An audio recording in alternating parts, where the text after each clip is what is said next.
الجولان السوري المحتل أرض عربية سورية تقع في أقصى جنوب غرب سوريا على امتداد حدودها مع فلسطين، وتقدر مساحته الإجمالية ب 1860 كيلومتر مربع، وتأخذ شكلا متطاولا من الشمال إلى الجنوب على مسافة حوالي 75 كيلومتر بعرض متوسط يتراوح بين 18-27 كيلومتر.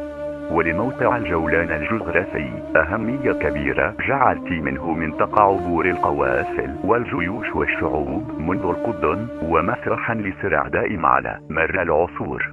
تقع كتل جبل الشيخ في شمال الجولان، وتفصله عن البقاع الجنوبي في لبنان، ويفصل وادي اليرموك في الجنوب بين الجولان ومرتفعات عجلون والأردن الشمالية الغربية. أما في الغرب فإن الجولان يطل على سهل الحولة وبحيرة بريا، في حين يقع وادي الرقاد في الشرق بين الجولان ومنطقة حوران. وإذا ألقينا نظرة عامة على سطح الجولان نجد تفاوتا في الارتفاعات، حيث تصل إلى 2500 متر في شمال الجولان وإلى 15 متر في جنوبه. قمة جبل الشيخ المطلة على الجولان تصل ارتفاعاتها إلى 2814 متر في قصر شبيبة، ثم تنخفض إلى 1200 متر في مجد الشمس، ثم إلى مدون سطح البحر في منطقة البطيحة، حيث تصل إلى 200 متر تحت سطح البحر، وإلى 125 متر في الحمى جنوبي الجولان. وهكذا نلاحظ انخفاضا تدريجيا في سطح الجولان من الشمال باتجاه الجنوب. يصنف مناخ الجولان على انه رطب جبلي، ويعتبر جولان جزءا من المنطقة فوق المدارية ذات الحرارة والمعدلات السنوية العالية او المتوسطة، مما يخلق تنوعا مناخيا مميزا يتراوح بين البارد والمعتدل والحار، ويشكل ظرفا مثاليا للزراعة على مدار العام والسياحة ايضا، وبالتالي إقامة مشاريع صناعية ترتبط بالمنتجات الزراعية. أما الشتاء فهو أكثر برودة منه في معظم مناطق سوريا الأخرى على مدار السنة. وعلى الرغم من كمية الأمطار السنوية العالية، فليست في الجولان أنهار دائم الجريان باستثناء نهر بانياس الذي يجري في الأراضي السورية نحو كيلومتر واحد فقط.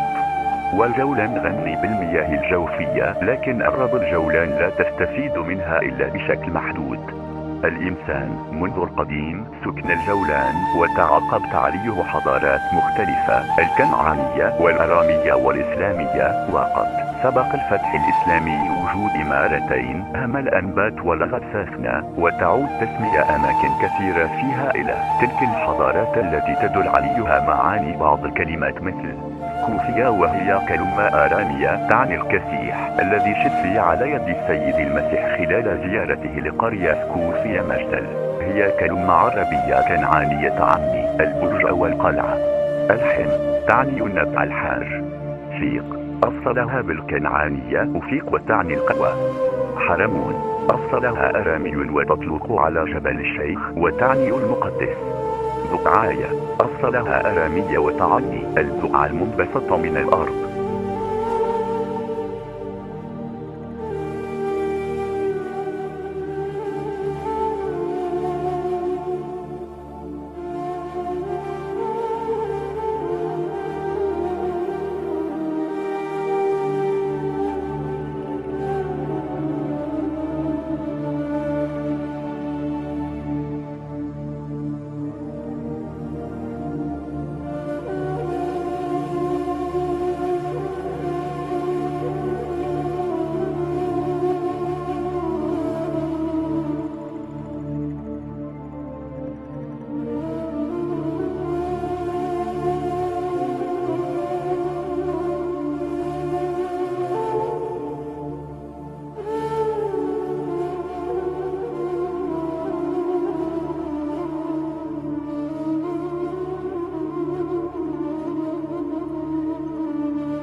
الأطماع الصهيونية التوسعية في فلسطين وما حولها وخاصة الجولان تؤكده الوثائق والتصريحات الصهيونية القديمة والجديدة. وقد رسم ديفيد بن غوريون تصوره لدولة إسرائيل في وثيقة وضعها عام 1918 جاء فيها: يجب أن تضم حدود الدولة اليهودية النقب برمته وجزءا من سنجق دمشق وأقبية القنيطرة ووادي عنجر وحاصبية. احتلت إسرائيل الجولان خلال عدوانها على الدول العربية في 5 من حزيران عام 1967، وعملت منذ اليوم الأول لاحتلاله على تغيير معالمه الجغرافية والديمغرافية من خلال تدمير قراه ومزارعه وإقامة المستوطنات وتشجيع الاستيطان وتهجير سكنه والتلاعب بأثاره من خلال عملية التنقيب والحفريات. كما بسطت سيطرته الكاملة على مصادره المائية كافة التي تمثل 14% من مخزون سوريا المائي قبل 4 حزيران 1967، وقامت بزرع الألغام في المناطق الزراعية وحول المناطق المأهولة بالسكان، وحولت الكثير من المواقع والقرى إلى مواقع عسكرية. بعد حرب 6 من تشرين الأول عام 1973 وحرب الاستنزاف التي تلتها وقعت سوريا وإسرائيل على اتفاقية فك الاشتباك عام 1974، والتي تمت بموجبها إعادة مدينة القنيطرة إلى السيادة السورية بعد أن قامت قوات الاحتلال الإسرائيلية بعملية تدمير همجية كاملة للمدينة. وفيما يلي بعض المعطيات والأرقام الخاصة بأوضاع بالجولان منذ الاحتلال: مساحة الجولان محافظة القنيطرة 1860 كيلومتر مربع. مساحة المنطقة التي احتلت في أعقاب عدوان 1967 1250 كيلومتر مربع. مساحة المنطقة المحررة عام 1974 حوالي 100 كيلومتر مربع. مساحة المنطقة المتبقية تحت الاحتلال الإسرائيلي 1150 كيلومتر مربع. عدد سكان الجولان وفق إحصاء 1966 153 ألف نسمة. عدد سكان المنطقة التي احتلت عام 1967 138 ألف نسمة. عدد السكان الذين شردتهم إسرائيل أثناء وبعد العدوان 131 ألف نسمة، وأصبحوا الآن ما يزيد عن 600 ألف نسمة.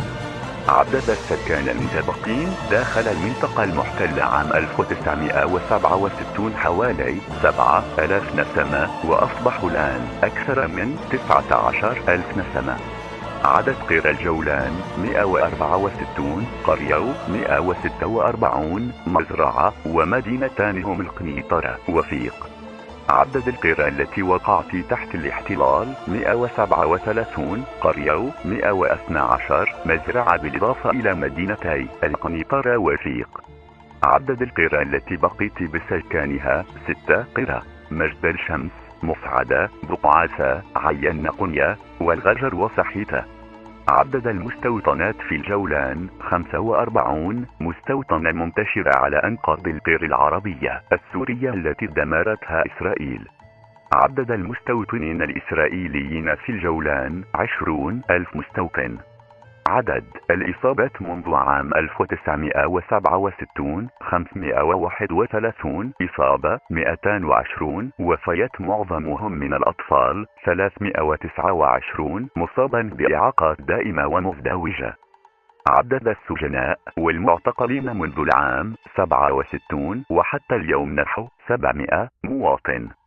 السجناء في زنازين الاحتلال الإسرائيلي يعيدون حاليا بالعشرات ويقضي بعضهم أحكاما طويلة تصل إلى 37 سنة. عمل الاحتلال الإسرائيلي على تدمير ما يزيد عن 131 قرية، 112 مزرعة ومدينتين في الأعوام 1971 1972، وتم تهجير سكان صحيتة إلى مسعدة، ودمر الاحتلال القرية وحولها إلى معسكر. يوجد في الجولان المحتل 76 حقل ألغام، وينتشر فيها نحو 1,000,000 لغم من الأنواع الفتاكة والقنابل العنقودية من مختلف الأنواع، بعضها داخل القرى العربية المأهولة أو حولها كبلدة مجد الشمس. ويوجد في الجولان المحتل 60 معسكرا للجيش الإسرائيلي تقريبا. أحد هذه المعسكرات في مجد الشمس وتحيط به البيوت من الجهات الأربعة. في 14 كانون الأول 1981 أقر الكنيسة الإسرائيلي ما يسمى بقانون الجولان، وهو قرار ضم الجولان حيث تم بموجبه فرض القانون والقضاء والإدارة الإسرائيلية على الجولان.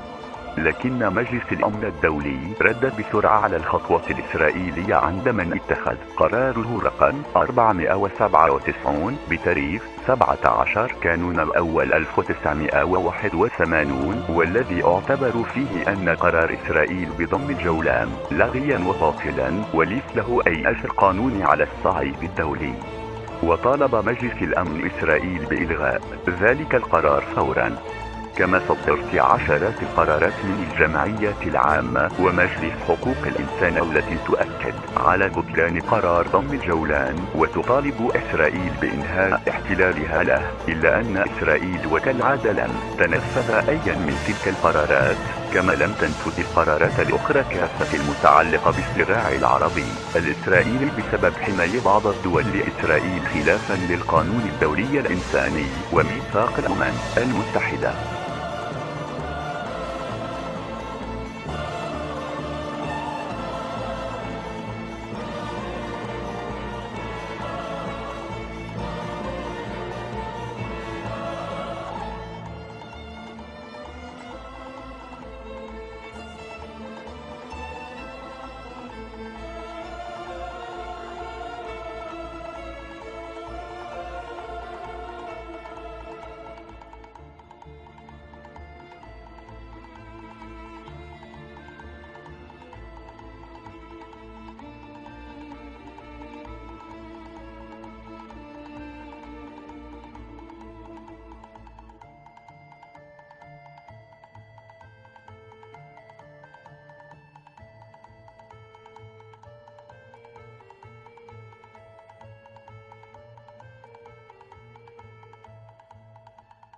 مدينة القنيطرة العاصمة الإدارية للمحافظة تعتبر جزءا من هضبة الجولان السورية التي احتلتها إسرائيل خلال حرب يونيو حزيران 1967. تقع على ارتفاع 985 مترا عن سطح البحر، وتبعد 60 كيلومترا جنوب غرب العاصمة دمشق، وتعد عاصمة محافظة القنيطرة التي كانت تضم هضبة الجولان قبل الاحتلال الإسرائيلي.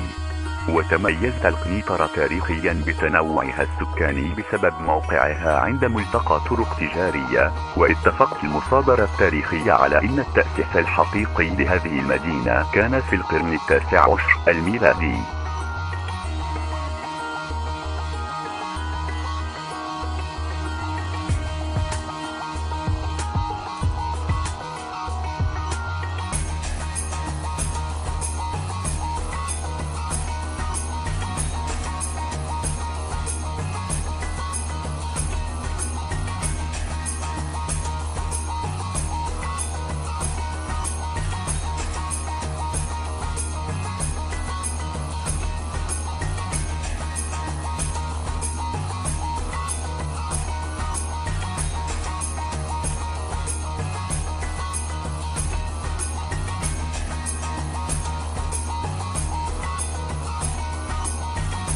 يتميز الجولان بوفر مصادر المياه كالأنهار والينابيع التي تجري باستمرار، إضافة إلى المياه الجوفية، ويعود ذلك إلى سقوط كميات وفيرة من الأمطار تزداد غزارتها وتتحول إلى ثلوج كالمن. اتجهنا شمالا باتجاه منطقة جبل الشيخ، ويراوح متوسط كميات الهطل في جنوب الجولان بين 400-600 ملم، وفي الوسط بين 700-900 ملم، وعند سفوح جبل الشيخ 1000-1300 ملم، وتزايد عن 1500 ملم على قمم جبل الشيخ التي تغطيها الثلوج معظم أيام السنة.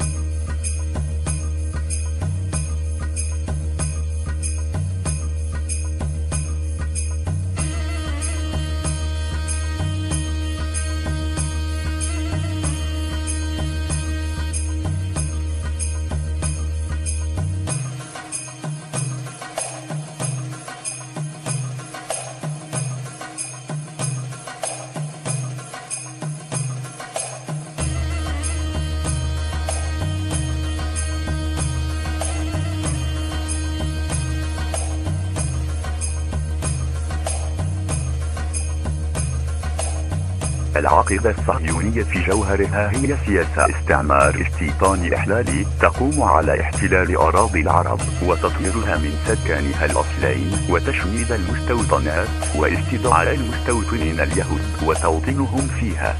وغالبا ما تقترن الأفعال والممارسات الصهيونية بتغيير المشهد في الأراضي التي تحتلها، فتقدم على تدمير الحيز المكاني والسكني بحيث يصعب مع مرور السنين التعرف على الأماكن المدمرة سواء كانت مبنى أو قرى أو أي معالم أخرى، وذلك على غرار ما حدث في فلسطين في 1948 وفي الجولان في 1967. ويقر قادة المنظمة الصهيونية وإسرائيل بتدميرهم للقرى في فلسطين والجولان وتزوير الآثار التاريخية.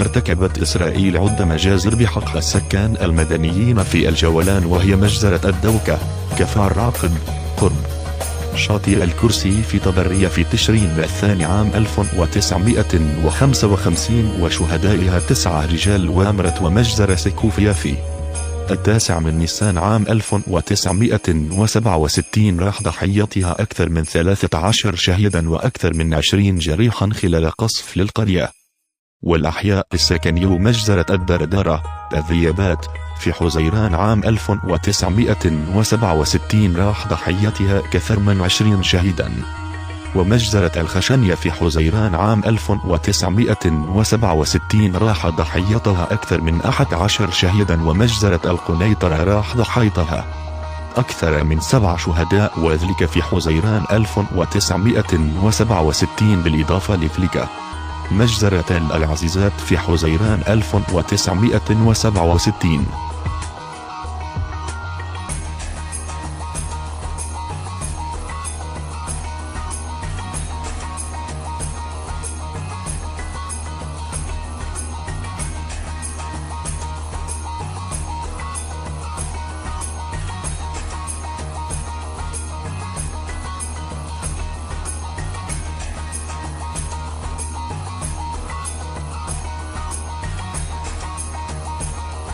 خاضت سوريا حربا لتحرير الجولان في العام 1973 بالتنسيق مع مصر، فبغدت الجيش الإسرائيلي في أول أيام الحرب، وتقدم طلائع الجيش السوري إلى مشارف بحيرة دقبرية، ولكنها لم تحافظ على مواقعها بسبب وقف الجيش المصري للمعارك من جانبه في سيناء، وتحول الجيش الإسرائيلي والأمريكي الحليف بكامل قوته إلى الجبهة السورية، فتراجع الجيش السوري أمام هجوم الجيش الإسرائيلي والحليف الأمريكي المعاكس.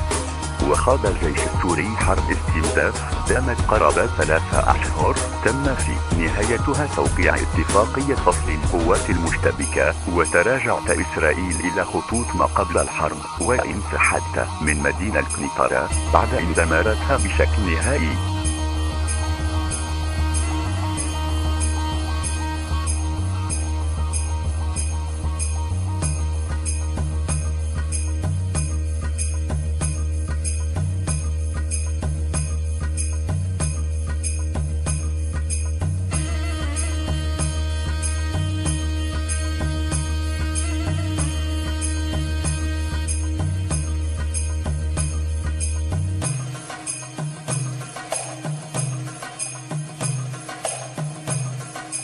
سيبقى الجولان السوري المحتل في قلوب وعقول أصحابه، ولا بد أن يعود إلى الوطن العربي السوري حتى ولو طال الزمان.